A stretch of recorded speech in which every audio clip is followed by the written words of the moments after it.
Hey, and welcome back to Miss Kitty's Wild West Adventures. You ever hear the one about the land deal so shady it got a man killed?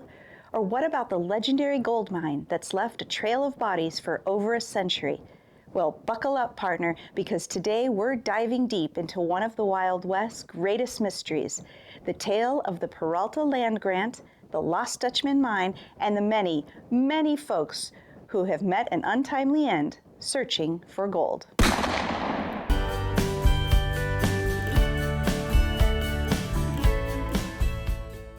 Before we get started, I just wanted to let you know that this video was requested quite some time ago by Joseph Sutton. Joseph, thanks for the story idea. Sorry it took so long, but there was a lot to research. Our story starts long before the Wild West was even the Wild West. This rugged mountain range east of Phoenix was known to the Apache as Tseh Hos-keet, a place they believed was both sacred and cursed. The Apache fiercely guarded the land, and anyone who ventured too far inside often didn't come back. Some say it was the Apache guarding their land. Others say that something more sinister was at work. In the 1840s, a Mexican family named Peralta, who had been given the area in a land grant in 1748, reportedly struck gold in the mountains. The Peralta Mine was said to be unbelievably rich, if you could survive long enough to work it. In 1848, the Peralta family mounted a large expedition to extract gold. That's when disaster struck. The Apache ambushed them, slaughtering most of the family and scattering the gold. A few survivors escaped, but the mine was never seen again. At least, not officially. But here's the catch. Some say the Peralta Massacre never happened.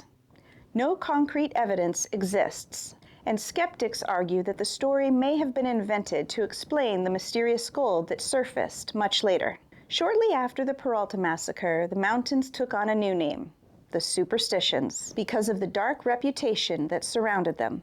Stories of ghostly figures, strange lights, and disappearances became so widespread, the settlers began to believe the mountains were cursed. Fast forward to the 1860s. Dr. Abraham Thorne was stationed at nearby Fort McDowell, and he was said to have gained the trust of the Apache by treating their injuries.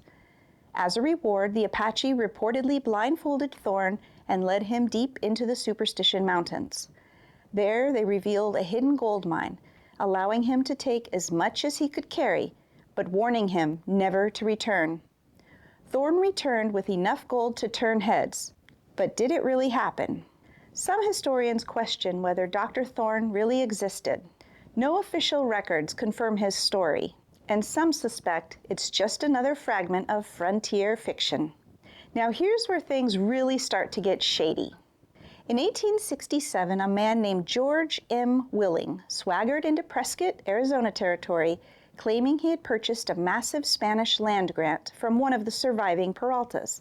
The paperwork was suspicious, to say the least. More like something a school kid slapped together after reading half a law book.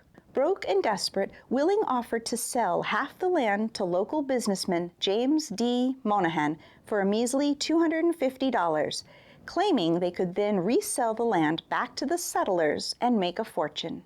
Monahan refused and warned Willing that if the people of the town found out he was trying to swindle them, they might just string him up for fraud. That was enough to send Willing packing. But Willing wasn't ready to give up just yet.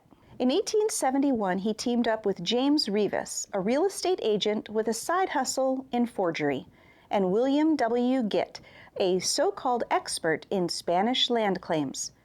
Together, they were determined to prove the validity of Willing's land grant, one way or another.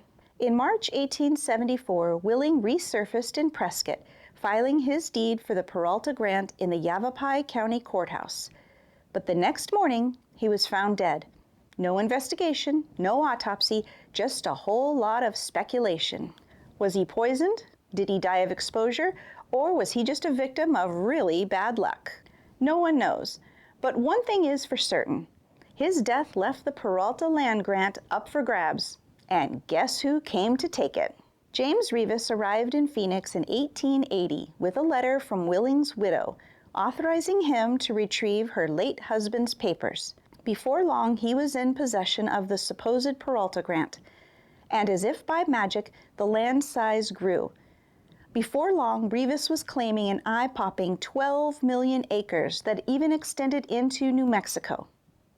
He spent years building a backstory, forging documents, and even marrying into the Peralta family by convincing a Mexican woman named Sofia Peralta that she was the heiress to the land. He claimed that by marrying her, he became the rightful owner. The self-proclaimed Baron of Arizona built an empire of deception, charging settlers hefty fees to remain on his land. He lived like royalty until government investigators started poking around. Handwriting analysis, missing records, and conflicting historical accounts unraveled his elaborate hoax. In 1895, Rivas was convicted of fraud and sentenced to 6 years in prison. His empire of deception collapsed overnight. While Willing and Rivas were busy playing real estate games, another character entered the picture, Jacob Waltz, the man behind the legendary Lost Dutchman Mine. Waltz, a German immigrant, not Dutch, showed up in Arizona in the 1860s and quickly gained attention for occasionally paying with absurdly pure gold nuggets. He wasn't flashy, but his wealth raised eyebrows. Waltz partnered with another German named Jacob Waltz, and together they were rumored to have found the fabled Peralta Mine. But as things usually do in my videos, things took a dark turn. Waltz reportedly met a grim end. Some say he was killed by Apaches. Others say it was bandits, and still others said that Waltz took him out himself to eliminate the competition and forever hide the secret of the Peralta Mine. Of course, some researchers believe that Waltz and Waltz were actually the same person, a fictional double to make the story more dramatic. Waltz lived modestly in Phoenix until 1891 when he fell gravely ill. On his deathbed, he reportedly told his caretaker, Julia Thomas, that he had found the Peralta Mine and even gave her directions. Julia and her partner set out with a hand-drawn map and found nothing. So they did the next best thing. They sold modified copies of the map for $7 apiece. Talk about turning a loss into a business opportunity. And that's where we'll leave it today. Did Waltz really find the lost Peralta Mine, or was it just a desert mirage?